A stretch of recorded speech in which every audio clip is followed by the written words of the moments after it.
పార్టీలు ఏవైనా సరే, నాయకులు ఎవరైనా సరే, ఆయన మాత్రం అందరివాడు. ఆయనే మన అనంతపురం చెందిన ఎస్ఆర్సీ అధినేత అమ్మినేని సురేంద్రబాబు గారు.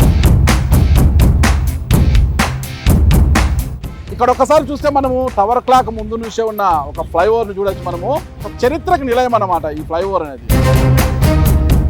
నమస్తే సురేంద్రబాబు గారు. నమస్కారం అండి. నాగరాజు బాగున్నారా? బాగున్నాం. లెంత్ ఎంత ఉంటుంది అండి? ఇది 575 మీటర్లు. ఇది ముఖ్యంగా రైల్వే క్రాసింగ్ అనేది క్రూషియల్ పాయింట్ ఇక్కడ.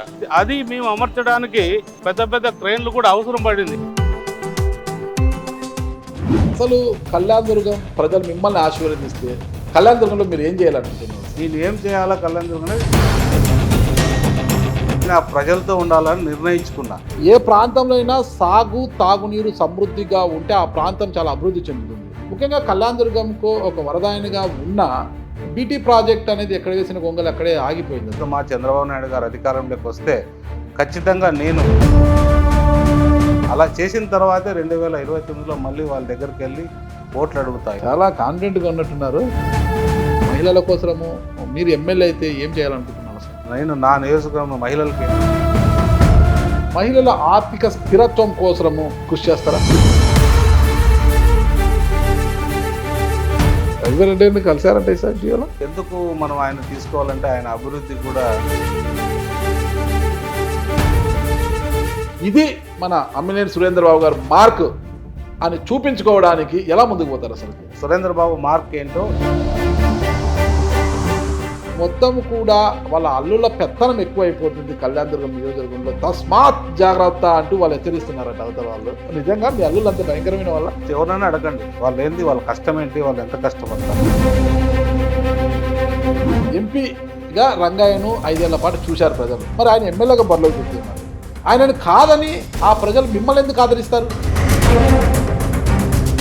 ఈ వ్యాపార రంగంలోకి ఎలా వచ్చారు? అసలుకి మీరు అనంతపురంకి వచ్చి రావడంలో మీ పాత్ర కూడా ఉందన్నమాట. ఖచ్చితంగా అండి. ఎందుకంటే 9 నెలల్లో మేము గొల్లపల్లి రిజర్వర్ కట్టాం. గొల్లపల్లిలో నీళ్లు చూసిన తర్వాతే వాళ్ళ కేవ్ మోటార్స్కి వచ్చి అప్రూవల్ చేసుకొని కట్టడానికి నిర్ణయం తీసుకున్నారు. ఈరోజు ఒక వ్యాపారవేత్తగా ఎన్నో కోట్లు సంపాదించారు, ఖరీదైన కార్లలో తిరుగుతున్నారు. కానీ మీ తమ్ముడు మాత్రం ఈ రోజుకి కూడా భూమి తల్లిని నమ్ముకొని స్వేదం చిందిస్తూ వ్యవసాయం చేస్తున్నాడు. అతను నా తమ్ముడు అని చెప్పుకోవడానికి మీరు ఇష్టపడతారు ఎప్పుడైనా? వాడు నాకు ఒక మహారాజు ఉన్నట్టు నా తమ్ముడు. నాకు వాడంటే విపరీతమైన గౌరవం. ఈ సందర్భంగా కళ్యాణదుర్గం నియోజకవర్గ ప్రజలకు ఏం చెప్పబోతున్నారు?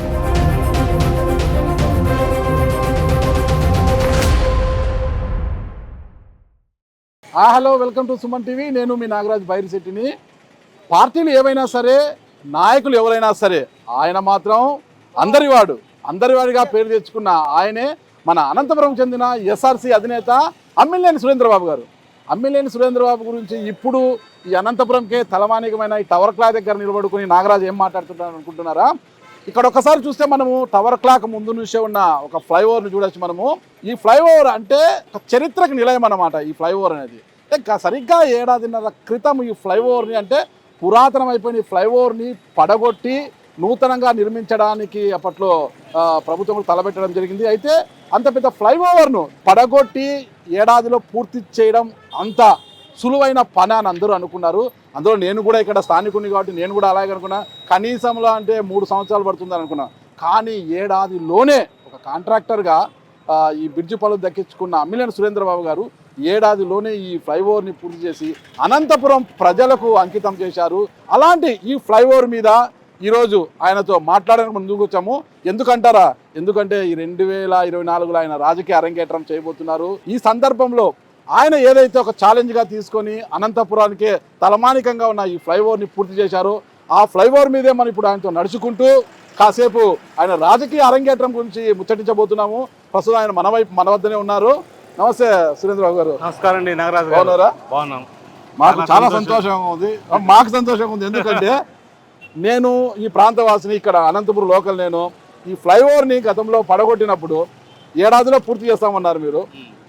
ఏడాదిలో ఇది పూర్తి అవుతుందా? ఏదో మాటలు చెప్తున్నారు వీళ్ళు. కనీసం 3 సంవత్సరాలు పడుతుంది అనుకున్నాను అనమాట. కానీ అన్నమాట ప్రకారము ఏడాది లోపలే మీరు పూర్తి చేసి ప్రజల రాకపోకలకు ఎలాంటి అసౌకర్యం కలగకుండా చేశారు. ప్రజలు చాలా హ్యాపీగా ఉన్నారు. అదే ఫ్లైఓవర్ మీద ఇప్పుడు మనము మీ రాజకీయ అరంగేట్రం గురించి నడుస్తూ ముచ్చటించబోతున్నాము. ఇది ఒక చరిత్ర. ఎందుకంటే ఈ ఫ్లైఓవర్ నేను కట్టడం కాదు, కానీ ఈ ఫ్లైఓవర్ కూల్చడంతో కూల్చాలనే ఒక నాకు సంకేతాలు వచ్చినప్పుడు ఒక భయం నాలో వచ్చింది. అరే, ఎంతో స్వతంత్రం వచ్చినప్పుడు ఈ ఫ్లైఓవర్ కట్టారు, చాలా మందికి ఈ ఫ్లైఓవర్ గురించి బాగా తెలుసు. ఇలాంటి ఫ్లైఓవర్ నేను కూలిస్తే సకాలంలో కట్టలేకపోతే ఇబ్బంది పడతానేమో అని ఒక భయం ఉండింది నాలో. ఎందుకంటే మనం ఈ ప్రాంతం వాసులు, ముఖ్యంగా నేను 200 మీటర్ల దూరంలోనే ఉంటుంది నా నివాసం కూడా. అలాంటి పరిస్థితుల్లో ఖచ్చితంగా మా వాళ్ళందరినీ కూర్చోబెట్టి ఒక ప్రణాళిక మనం ఏ రకంగా దీన్ని సంవత్సరంలో కంప్లీట్ చేయాలి. మనకి 2 సంవత్సరాలు దీని గురించి కంప్లీట్ చేయడానికి టైం ఉంది.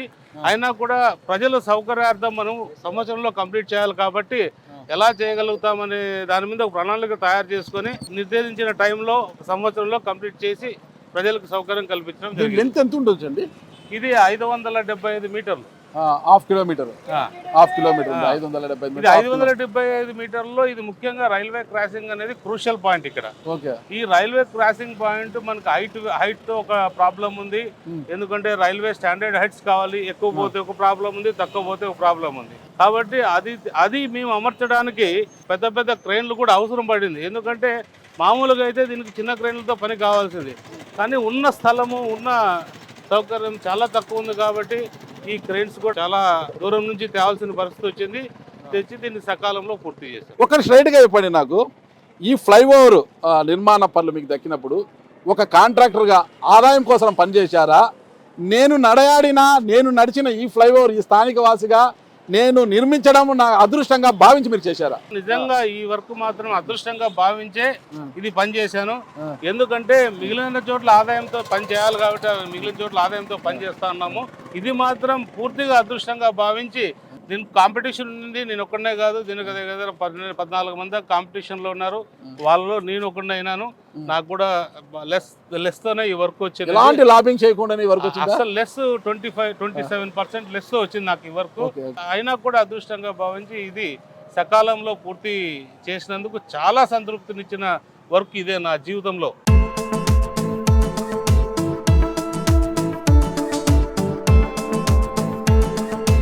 అమ్మినేని సురేంద్రబాబు గారు ఇక కాంట్రాక్టర్ కాదు, వ్యాపారవేత్త కాదు, పూర్తి స్థాయిలో రాజకీయ నాయకుడిగా మారిపోయారు. ఇక ఈ 2వ ఎపిసోడ్ అనమాట ఇది. ఎందుకు వ్యాపారవేత్త నుంచి రాజకీయ నాయకుడిగా మారిపోయారనేది ఇప్పుడు మనం ఇక్కడ తెలుసుకోబోతున్నాము. ఒక్కటే అర్థం కాదు ఏంటంటే అండి, మీరు వ్యాపారపరంగా ఎంతో ఎత్తుకు ఎదిగిపోయారు. అసలు కళ్యాణ్ దుర్గానికి మీరు ఏం చేశారు? అక్కడి ప్రజలు మీకు ఎందుకు ఓటేయాలంటే ఏం చెప్తారు?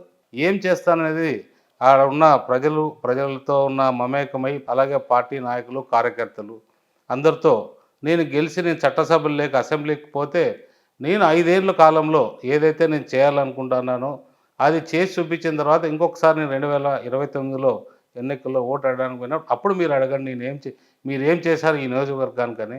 అప్పుడు నేను మీకు కరెక్ట్గా మీకు సమాధానం దొరుకుతుంది. ఒక ఎమ్మెల్యే అభ్యర్థిగా మీరు చెప్పింది బాగానే ఉంది. ఒక ఎమ్మెల్యే అభ్యర్థిగా బరిలోకి దిగినప్పుడు నియోజకవర్గంతో సంబంధం ఉండాలి, ప్రజలకు తెలిసి ఉండాలి. ఇవన్నీ ఉంటేనే ప్రజలు కూడా ఓకే అమ్మినేని సురేంద్రబాబు గారితో బాగుంటుందని ఓట్లు వేస్తారు.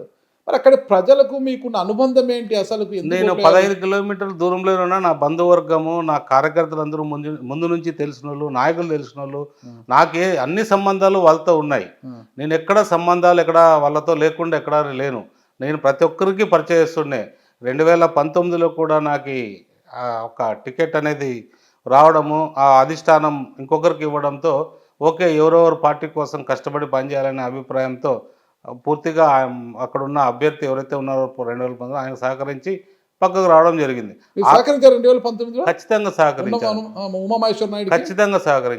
2019లో ఉమామేశ్వర నాయుడుకి నిస్వార్థంగా అన్ని విధాలుగా సహకరించాం. 2014లో ఉన్న మనమంత్రి చౌదరికి సహకరించారా? 2014లో నేను అనంతపూర్ అసెంబ్లీకి టికెట్ ఆశించాను.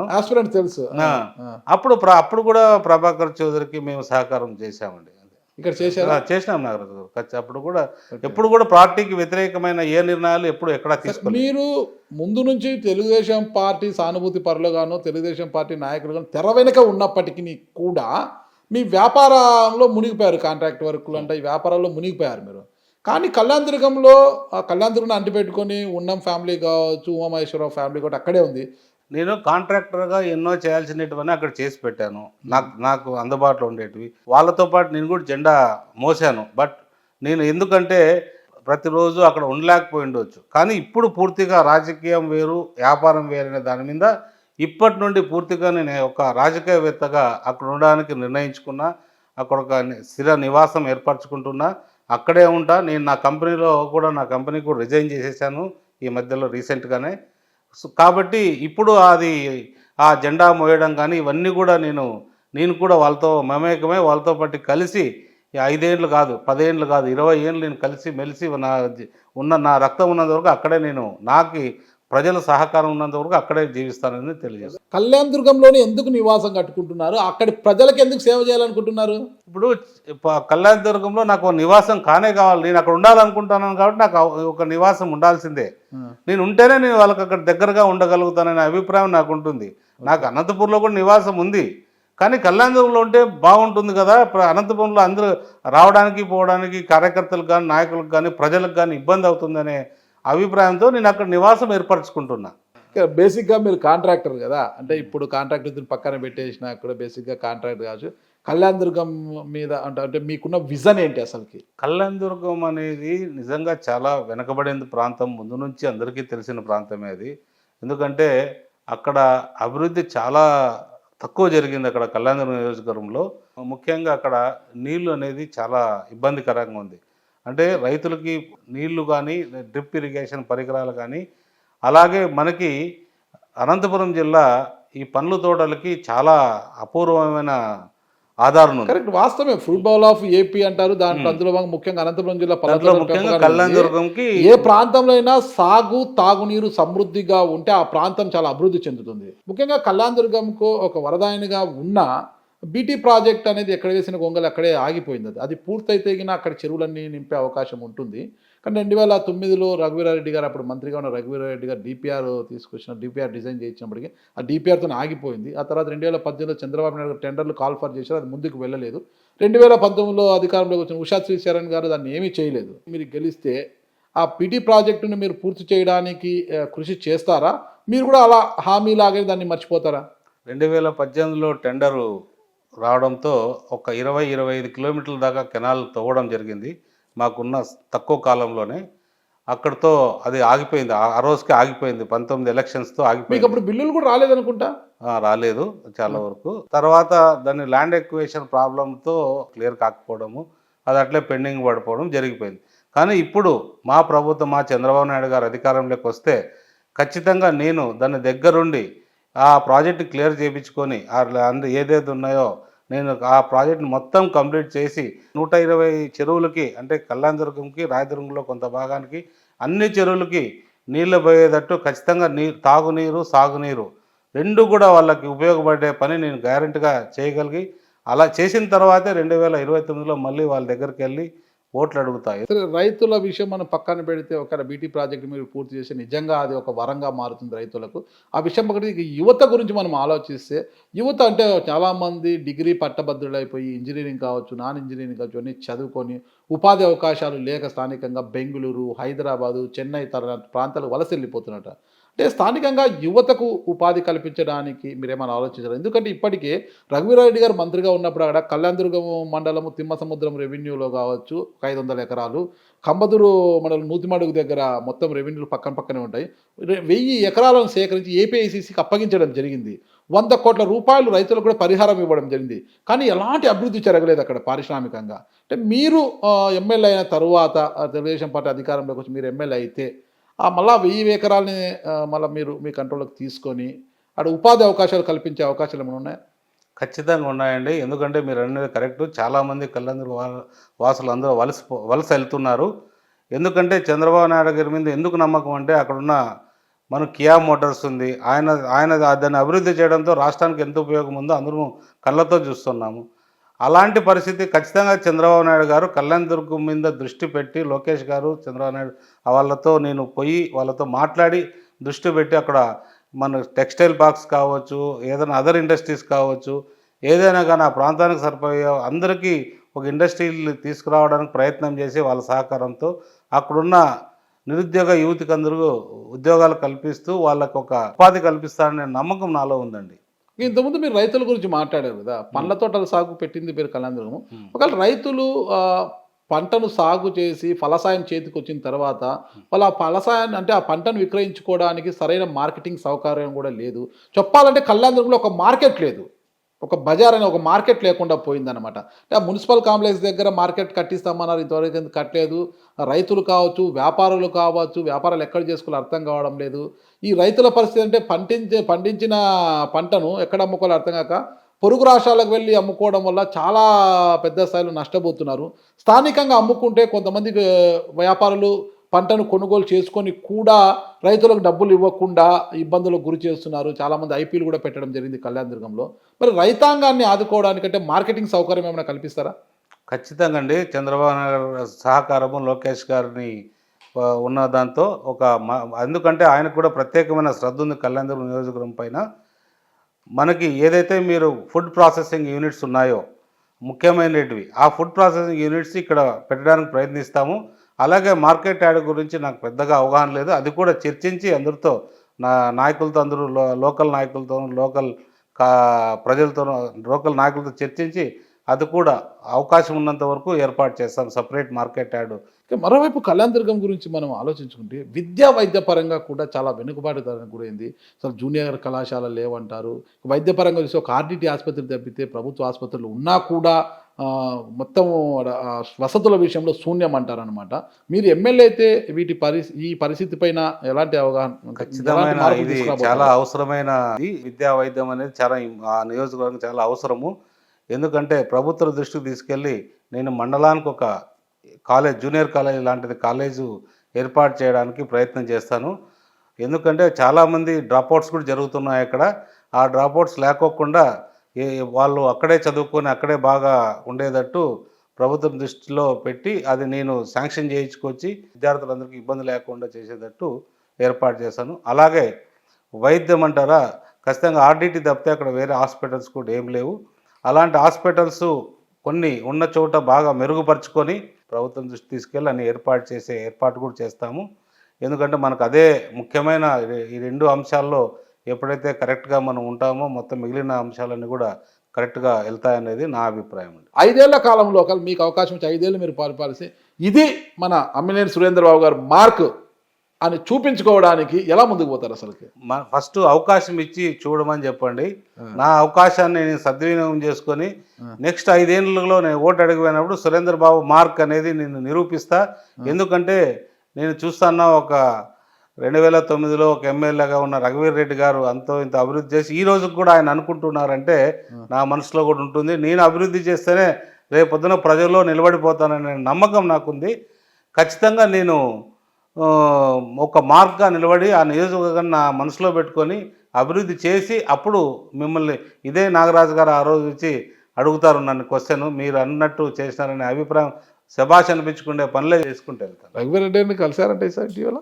అంటే నేనైతే ప్రత్యక్షంగా ఈ మధ్య ఎప్పుడూ కలవలేదు. కానీ మీరు కలవలేదని చెప్తున్నా, మీ కళ్ళు నాకు నిజమే చెప్తున్నాయి. అంటే ఆయన ఎందుకు కలవాలి, ఎందుకు మనం ఆయన తీసుకోవాలంటే ఆయన అభివృద్ధి కూడా ఇప్పుడు కళ్యాణదుర్గంకి వెళ్తే ఆయన అభివృద్ధి చేశారనే మాట ప్రతి నోట్లో. అదే అభివృద్ధి గురించే వచ్చినప్పుడు మీరు ఆయన కలిసినప్పుడు సురేంద్ర, నా హయాంలో నాకు అవకాశం ఇచ్చాడు, నేను ఎంతో కొంత అభివృద్ధి చేశాను, నా తర్వాత నువ్వు అంత అభివృద్ధి చేస్తావని నమ్ముతున్నాను అని ఆయన మిమ్మల్ని ఆశీర్వదించినట్టుగా మా దగ్గర సమాచారం ఉంది. నిజంగా రఘువీర్ రెడ్డి గారిని మీరు మరిపిస్తారా? రఘువీర్ రెడ్డి గారిది ఆయన చేశాడండి. నేను ఏం చేస్తానో నేను చూపిస్తా, చేసి నా నేను సురేంద్రబాబు మార్క్ ఏంటో నేను కూడా ప్రూవ్ చేస్తా, నిరూపిస్తా నియోజకవర్గానికి. ఎందుకంటే చిన్న కంపెనీగా ఉన్న మా కంపెనీ ఈరోజు మంచి స్థాయికి తీసుకెళ్ళాం. అలాగే మా నియోజకవర్గాన్ని కూడా కళ్యాణ నియోజకవర్గం కూడా స్థాయిని అసలు మరిపించేటట్లు మంచి స్థాయికే తీసుకెళ్తాను తప్ప ఎక్కడ కూడా నియోజకవర్గం తక్కువతో ఉన్నట్టు కరువు ఉందనే రూపురేఖల్ని మార్చే బాధ్యత నేను తీసుకుంటా. ఓకే సురేంద్రబాబు గారు, ఇవన్నీ బాగానే ఉన్నాయి. మీ మార్కు చూపించడం అవకాశం వస్తుంది, మీ మార్కు అవన్నీ చూపించడం బాగానే ఉంది. కానీ ప్రధానంగా ఒక సమస్యను మీరు ఎదుర్కోవాల్సి వస్తుంది అక్కడ. ఎందుకంటే కళ్యాణదుర్గం నియోజకవర్గంలో షెట్టూరులో ఈ గ్రానైట్ మాఫియా, బ్రహ్మసముద్రం, ఈ కళ్యాణదుర్గం ఈ ప్రాంతాల్లో అంతా కూడా ఇసుక మాఫియా ఇవన్నీ కూడా ఎక్కువ పెట్టరేకపోతున్నాయి. ముబ్బడిగా ఇతర పొరుగు రాష్ట్రాలకు తరలించేసి రాయల్టీలు ఎగరగొట్టేసి చాలా వ్యాపార సామ్రాజ్యాన్ని ఒక మాఫియా ఒక చెప్పండి ఒక కేజీఎఫ్ సినిమాని తలపించేదలా చేస్తున్నారంట అక్కడ. మీరు వాటిని ఎలా కట్టడి చేస్తారు అసలుకి? మీరేమో చాలా మృదు స్వభావిగా కనిపిస్తారు, మరి ఎలా కట్టడి చేస్తారు అసలుకి? సక్రమంగా చేస్తే ఖచ్చితంగా అందరికీ సహకరిస్తా. వాళ్ళు అక్రమంగా చేయడానికి ప్రయత్నం చేస్తే అది చట్టం ఏం చేయాలనుకుంటుందో ఆ చట్ట ప్రకారంగా వాళ్ళ మీద చర్య తీసుకోవడం జరుగుతుంది. అంటే మరి ఆ చట్ట ప్రకారం వాళ్ళు చేసుకుంటే మళ్ళీ మీకు ఫోన్ వస్తుంది కదా, అన్నా నా లారీ పట్టుకున్నారు, అన్నా నా ఇసుక లారీ పట్టుకున్నారు అంటే మీరు ఏం చేస్తారు అప్పుడు? మన మార్క్ అక్కడే కదా ఉండేది. కళ్యాణదుర్గం ప్రజలకు మనం ఏంటో చూపించాలి. కళ్యాణదుర్గం ప్రజల్ని మనం కళ్యాణదుర్గం నియోజకవర్గం అభివృద్ధి చేయాలంటే మనం ఖచ్చితంగా నిజాయితీగానే అక్కడ పనిచేయగలిగినప్పుడే మనం చూపించగలుగుతాం. అంటే అలాంటి అక్రమైన పనులకు, సక్రమంగా కాకుండా అక్రమ మార్గంలో ఉండే పనులకు ఎవరైనా వచ్చి మిమ్మల్ని హెల్ప్ అడిగితే సహకరించారా? ఖచ్చితంగా సహకరించను. సహకరించారు పక్కా? పక్కా. చాలా మందిని చూసాం రాజకీయ నాయకులు. లేదు, మనం అట్లాంటి పన్ను సహకరించే ప్రసక్తే లేదు. ఇంకొక విమర్శ కూడా వినిపిస్తోంది, మొత్తం కూడా వాళ్ళ అల్లుల పెత్తనం ఎక్కువైపోతుంది కళ్యాణదుర్గం నియోజకవర్గంలో, తస్మాత్ జాగ్రత్త అంటూ వాళ్ళు హెచ్చరిస్తున్నారట అవతల వాళ్ళు. నిజంగా మీ అల్లులు అంత భయంకరమైన వాళ్ళ? చూడండి, ఒకటి నాగరాజు గారు, ఇప్పుడు 20 సంవత్సరాలు మా కంపెనీ నడిపాం. ముగ్గురు మేము పార్ట్నర్లు ఉన్నాం. దాంట్లో మా అల్లులకు సంబంధం లేని కంపెనీ ఇది. 26 సంవత్సరాలు కలిసి నడుస్తున్నప్పుడు కూడా వాళ్ళు ఎప్పుడు మా కంపెనీలో తలదూర్చి నాకు ఇది చేయాలా అది చేయాలా అనే అభిప్రాయం ఎప్పుడు తేలే. కంపెనీ రూల్స్ ఏదైతే ఉన్నాయో కంపెనీ రూల్స్ ప్రకారంగా కంపెనీ కోసం పనిచేశారు తప్ప వాళ్ళు ఈ రోజు వరకు ఏ స్వార్థమైన పని, ఏ చిన్న తప్పు కూడా ఎక్కడా చేయలేదు. మా కంపెనీలో కానీ ఇంకో చోట వాళ్ళు ఏది ఆశించరు. వాళ్ళు నేను అనుకున్న అల్లుళ్ళుగా చెప్పడం లేదు, కానీ నిజంగా వాళ్ళు భగవంతుడు మనకి ఇచ్చిన గిఫ్ట్. అంటే మీరు అనుకోవచ్చు, ఎవరైనా అడగండి, వాళ్ళు ఏంది, వాళ్ళ కష్టం ఏంటి, వాళ్ళు ఎంత కష్టపడతారని. వాళ్ళు ఎప్పుడు కూడా ఒక చిన్న అలవాట్లు కానీ ఇంకోటి కానీ వాళ్ళ డెడికేషన్ ఆఫ్ వర్క్ అంతే.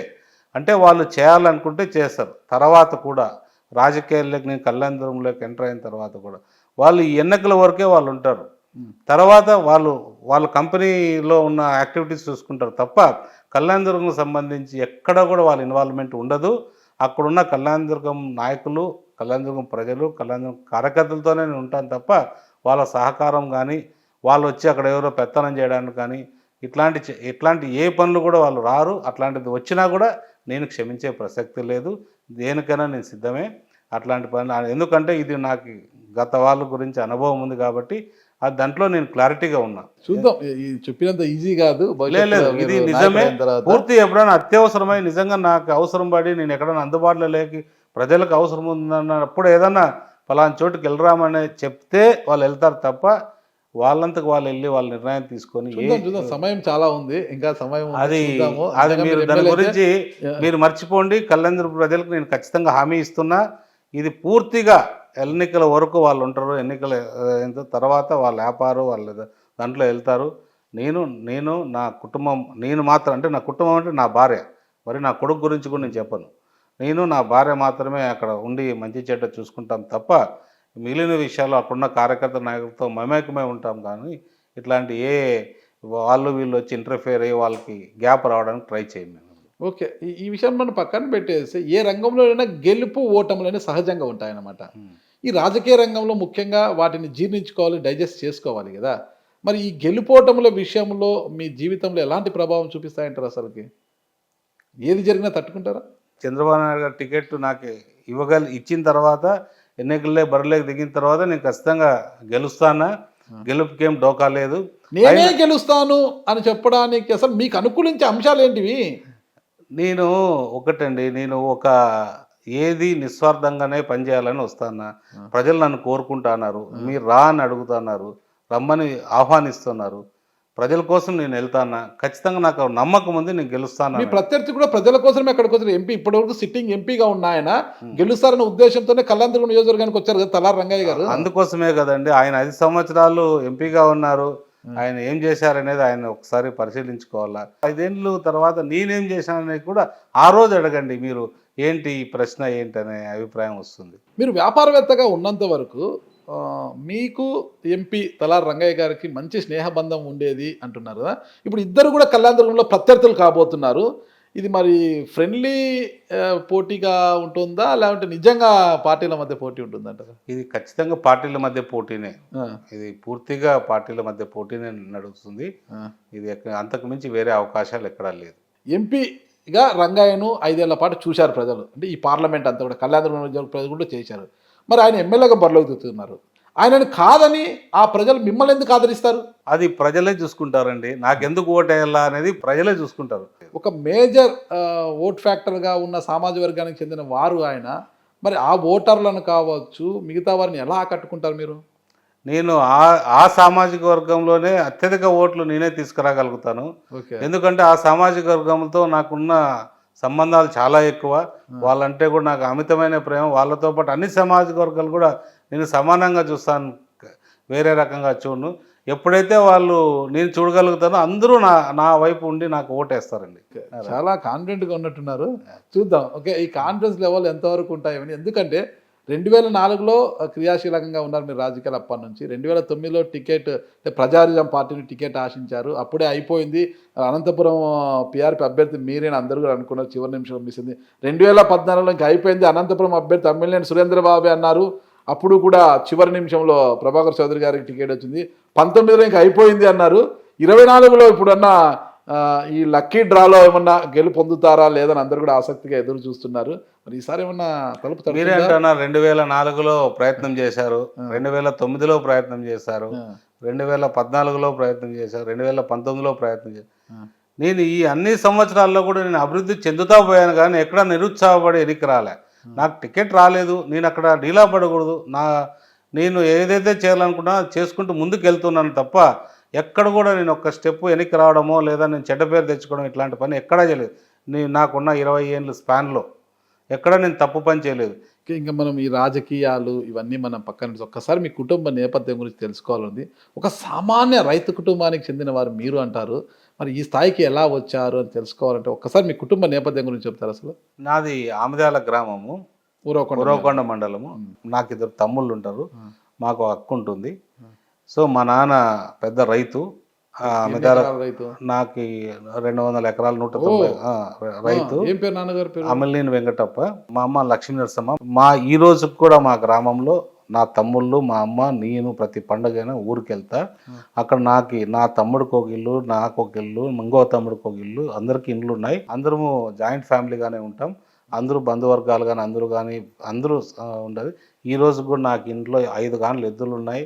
ఇంట్లో మేత అంటే వాములు, అంటే మేతకి సంబంధించిన వాములు కూడా మా ఉరవకొండ మండలంలో ఎక్కడ చూడరు. మాకు మాత్రం అంత పెద్ద వాములు మాకు ఈ రోజుకి ఉన్నాయి. నా తమ్ముడు పూర్తి రైతు. వాడు కష్టపడడం తప్పితే వేరే పని ఏమీ తెలియదు. తెలియదా కష్టపడడం అంటే? నేను నా వ్యాపారంలో ఉన్నాను కాబట్టి, నా తమ్ముడు రైతాంగంలో ఉన్నాడు కాబట్టి వాడి కష్టం వేరు, నా కష్టం వేరు. ఓకే. వాడు ఎందుకంటే ఆ రైతుల్లో ఉన్న దాంట్లో కూడా మంచి పేరు తెచ్చుకున్నాడు. మండలంలో కానీ నియోజకవర్గంలో ఎరుస్వామి శనగ పండించిన అంటే 1000 మూట్లు పండిస్తాడా, 800 మూట్లు పండిస్తాడా అనే మంచి పేరు, అంత పట్టుదల ఉన్న వ్యక్తి. రాత్రింబొగులు కష్టపడతా అంటాడు. ఇప్పుడు కూడా ఎవరి దాంట్లో కాంట్రవర్సీ పోడు. అమ్మినేని సురేంద్రబాబు గారు ఈరోజు ఒక వ్యాపారవేత్తగా ఎన్నో కోట్లు సంపాదించారు.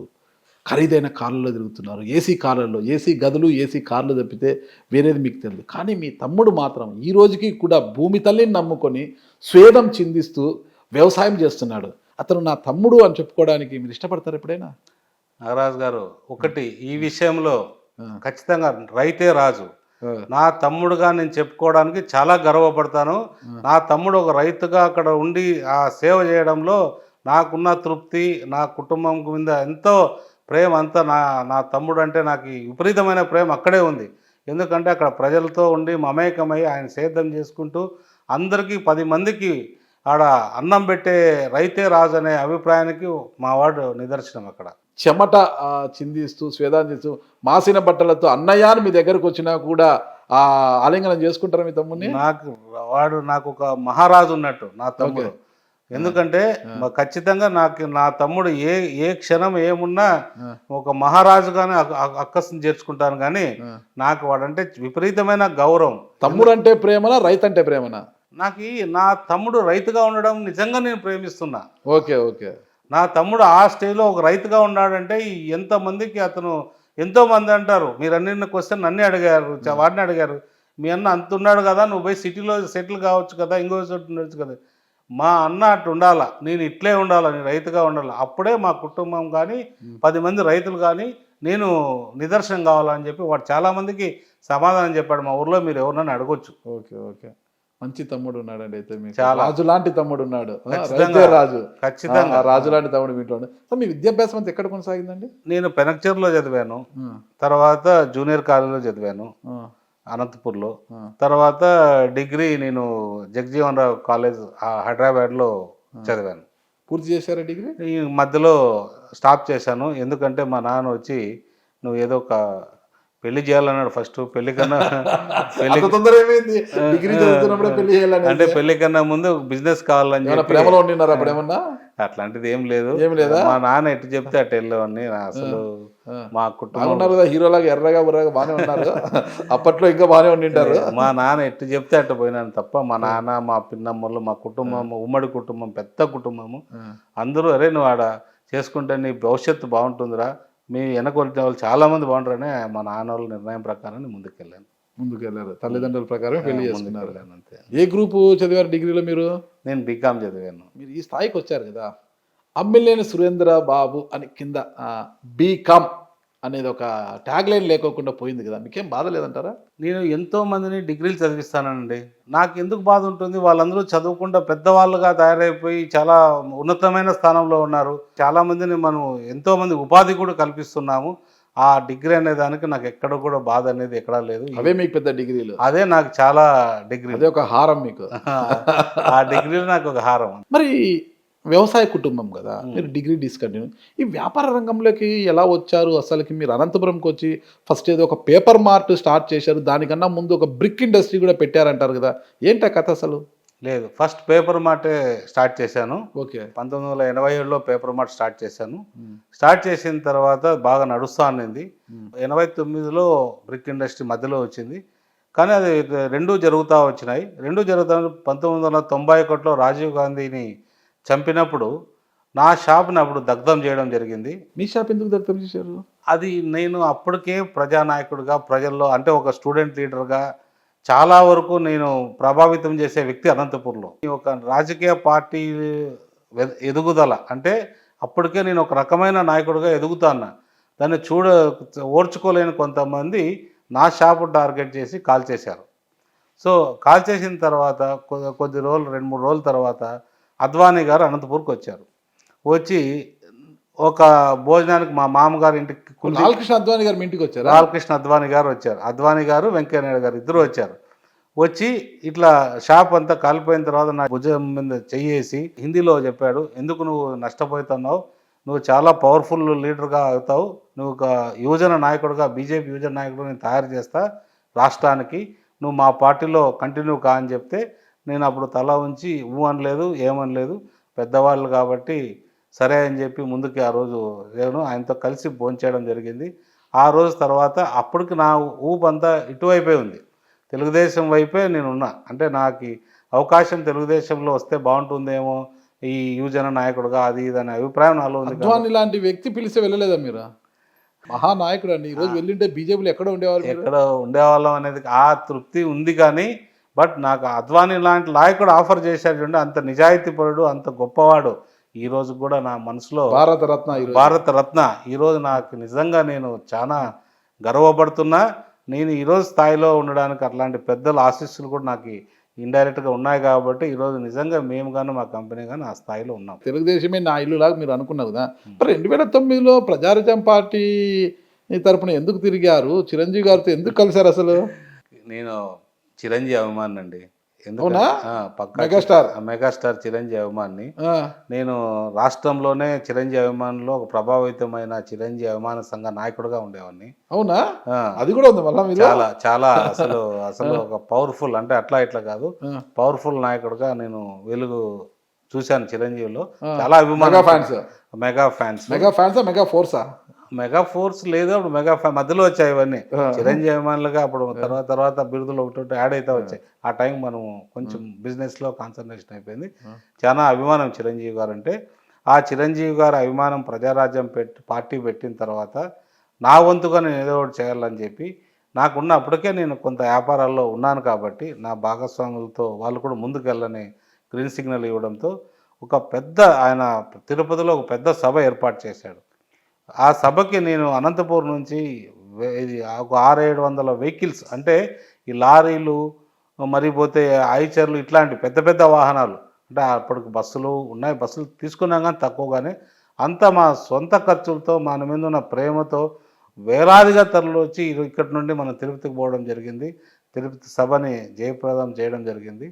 అలాంటి సందర్భంలో తర్వాత ఆయన పార్టీ కూడా మెట్ చేయడము, తర్వాత మేము పక్కకు రావడం ఇవన్నీ జరిగిపోయాయి. టీడీపీలోనే పూర్తి స్థాయిలో ఉండిపోయారు. అంతే, టీడీపీలో. ఓకే, నాకు గుర్తు మీరు రాజకీయ నాయకుడిగా ఉన్నారు కాబట్టి ఎప్పటికైనా టికెట్ కావాలి, రాజకీయాలకు పోవాలని ఇంతకాలం మీరు అంటే రంజాన్ తోఫాలు కావచ్చు, సంక్రాంతి కానుకలు కావచ్చు, క్రిస్మస్ సోదరులకు తోఫాలు కావచ్చు, ఇలా ఇచ్చుకుంటూ వచ్చారు కదా.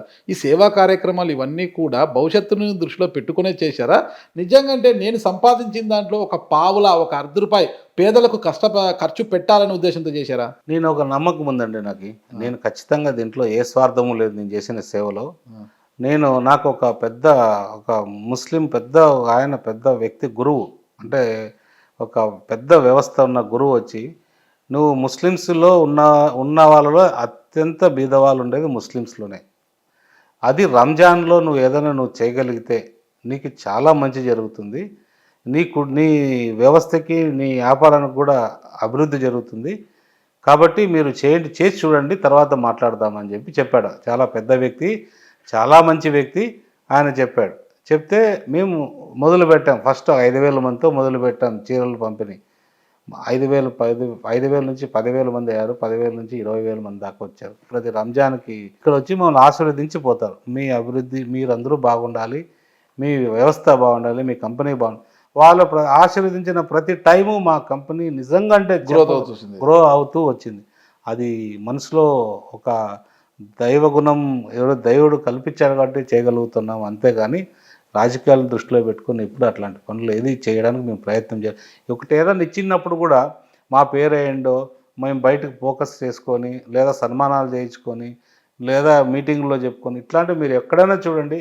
ఎక్కడ ఏదేమైనా మేము లో ప్రొఫైల్లో ఇస్తాం, ఉంటూనే ఉంటాం అంతే. మేము వచ్చే ఫోటోలు పేపర్లో ఇచ్చి ఇట్లాంటివి ఎప్పుడు చేయము కూడా. తర్వాత కూడా చేస్తే కామ్గా చేసి ఉంటూనే ఉంటాం. సరే, అమ్మినేని సురేంద్ర ఒక మంచి లౌక్యం బాగా తెలుసు, లౌక్యంగా ఉంటారు ఆయన. అందుకే ఏ పార్టీ అధికారంలో ఉన్నామా కూడా ఆయనకు మాత్రం కాంట్రాక్ట్ వర్కులు అలా వచ్చేస్తుంటాయి ఆయనకంటారు. అంటే అమ్మినేని సురేంద్రబాబు గారు ఎక్కువ కూడా ఇలా ఇస్తూ ఉంటారు, ఇలా తీసుకునే నాయకులు చాలామంది ఉన్నారు. అందులో భాగంగానే ఈ లాబింగ్, దీని ద్వారానే ఆయనకు వర్కులన్నీ బాగా వస్తున్నాయి అంటుంటారు కదా, అవునా? వర్క్లు ఇప్పుడు లాబింగ్ అనేది ఎక్కడ నేను దాన్ని ఒప్పుకోను. మేము చేసే ప్రతి టెండర్లో వచ్చే వర్క్లే, మేము కాంపిటీషన్లో వచ్చే వర్క్లే చేస్తున్నాము. మేము చేసే ప్రతి వర్క్ కూడా చాలా విలువలు ఉన్న వర్క్లే చేశాము. మనం ఇంటర్వ్యూ చేసిన బ్రిడ్జ్ కావచ్చు, గొల్లపల్లి రిజర్వాయర్ కావచ్చు. ఆ గొల్లపల్లి రిజర్వాయర్ మడకశిర రోడ్డు కూడా మేమే చేశాము. Hindupur Madakasira up to border దాకా మేమే ఆ రోడ్డు చేసాము. ఆ రోడ్డు చేయడంతో ఎంత ఉపయోగం ఉందో మీకు తెలుసు. అనంతపురం కళ్యాణం రోడ్డు మేమే చేసాము. Anantapur up to Uravakonda border దాకా మేమే చేసాము. మరి పోతే గుత్తి రోడ్డు మేమే చేసాము. ఇప్పుడు తాడిపత్రి రోడ్డు ఇప్పుడు చేస్తున్నాము, జరుగుతుంది హైవే. అవన్నీ ఎలాంటి లాబింగ్ లేకుండా వచ్చాయంటారు. లాబీకి అది నేషనల్ హైవే, లాబింగ్ అనేది అసలు దీంట్లో సమస్య లేదు, ఎక్కడ లాబింగ్ లేదు. ఈవెన్ అన్ని గుడ్ విల్ వర్కులు రావడము, మనం కంప్లీట్ చేయడంతో గుడ్ విల్ కంపెనీకి వచ్చింది. ఓకే, గుడ్ విల్తోనే ఖచ్చితంగా. ఎందుకంటే మేము గొల్లపల్లి రిజర్వాయర్ కంప్లీట్ చేశాం కాబట్టి ఈరోజు కియా మోటార్స్ అంత పెద్ద కియా మోటార్స్ వచ్చిందంటే వాళ్ళు ఫస్ట్ ఆ గొల్లపల్లిలో నీళ్లు చూసిన తర్వాతే వాళ్ళ కియా మోటార్స్కి వచ్చి అప్రూవల్ చేసుకొని కట్టడానికి నిర్ణయం తీసుకున్నారు. కియా రావడంలో మీ పాత్ర కూడా ఉందన్నమాట. ఖచ్చితంగా అండి, ఎందుకంటే 9 నెలల్లో మేము గొల్లపల్లి రిజర్వాయర్ కట్టాం. ఒకటి అన్ని బాగానే ఉన్నాయి, ఒకటి కావాలా, ఈరోజు అన్ని రంగాల్లో కూడా మహిళలు ముందుంటున్నారు, అన్ని రంగాల్లో వాళ్ళు రాణిస్తున్నారు కదా. మరి కళ్యాణదుర్గం నియోజకవర్గంలో కూడా మహిళల పాత్ర ఎక్కువగా ఉండబోతుంది. మరి ఆ మహిళల కోసము ఈరోజు మహిళలు సైతము ఉపాధి అవకాశాలు లేక ఇతర ప్రాంతాలకు వలసలు వెళ్ళే పరిస్థితి ఉంది. ఆ మహిళల కోసము మీరు ఎమ్మెల్యే అయితే ఏం చేయాలనుకుంటున్నారు అసలు? కరెక్ట్ ప్రశ్న అడిగారు. చంద్రబాబు నాయుడు గారు మహిళలకి ఏం చేయాలనేది కూడా ఆయన ఆల్రెడీ చెప్పడం జరుగుతుంది, చెప్పారు కూడా. నేను నా నియోజకవర్గం మహిళలకు ఏం చేయాలనేది ఒక సర్వే చేయిస్తాను. ఆ సర్వే ప్రకారంగా నిజంగా ఏమైతే మంచిది ఉంటుందో అది నేను సర్వే రిజల్ట్స్ వచ్చిన తర్వాత నేను మళ్ళీ మీకు తెలియజేస్తాను. మహిళల ఆర్థిక స్థిరత్వం కోసము కృషి చేస్తారా? ఖచ్చితంగా వాళ్ళు ఆర్థిక స్థిరంగా ఉన్నప్పుడే వాళ్ళ కుటుంబం అంతా బాగుంటుంది. వాళ్ళ కుటుంబం కోసం ఆర్థిక స్థిరత్వం ఎప్పుడైతే ఏర్పడుతుందో వాళ్ళ కుటుంబం చల్లగా ఉంటుంది. అది నేను ఖచ్చితంగా అది ప్రయత్నిస్తాను. నెక్స్ట్ మంత్ 12 అంటే మార్చి 12 ఎన్నికల నోటిఫికేషన్ వెలువడే అవకాశం ఉన్నట్టు కూడా మనకు తెలుస్తోంది. ఇంకా సమయం కూడా చాలా తక్కువగా ఉంది. ఈ సందర్భంగా కళ్యాణదుర్గం నియోజకవర్గ ప్రజలకు ఏం చెప్పబోతున్నారు? నిజంగా ప్రజలను ఒకటే కోరుకుంటున్నా, దయచేసి ఇది నాకు అవకాశం ఇవ్వండి. మన నియోజకవర్గం కళ్యాణ నియోజకవర్గం నేను పూర్తిగా అభివృద్ధి చేసి మళ్ళా 2029లో మీ ముందుకు నేను ఓటు అడగడానికి వస్తా. ఇంతకుముందు మీరు అనుకోవచ్చు వాళ్ళు ఇట్లా చెప్పారని, కానీ ఇది నిజంగా నేను చెప్తున్నా. ప్రజలు, కార్యకర్తలు, నాయకులు అందరూ కూడా నన్ను నమ్మి నాకు ఓటేస్తే నిస్వార్థంగా మీకోసం సేవ చేయడానికి నేను అక్కడే ఉండి మీకు అన్ని సమస్యలు పరిష్కరించి నాకు చేతనైనంత వరకు కూడా నేను అన్నీ చేస్తా. అలాగే భైరవాంతిప ప్రాజెక్ట్ కావచ్చు, ఇండస్ట్రీస్ కావచ్చు, అన్నీ ఏదైతే సమస్యలు ఉన్నాయో ఒక కళ్యాణదుర్గం రూపురేఖలు మాపడానికి నేను ప్రయత్నిస్తాను. మీ పార్టీ అధికారంలో వస్తే కళ్యాణదుర్గం రూపురేఖలు మారుతాయా అంటే మీరే మారిపోతారా అనేది కూడా వేచి చూద్దాం సార్. అంతవరకు సెలవు తీసుకుంటాం. థ్యాంక్ యూ అండి. నమస్తే. థ్యాంక్ యూ అండి. నమస్కారం.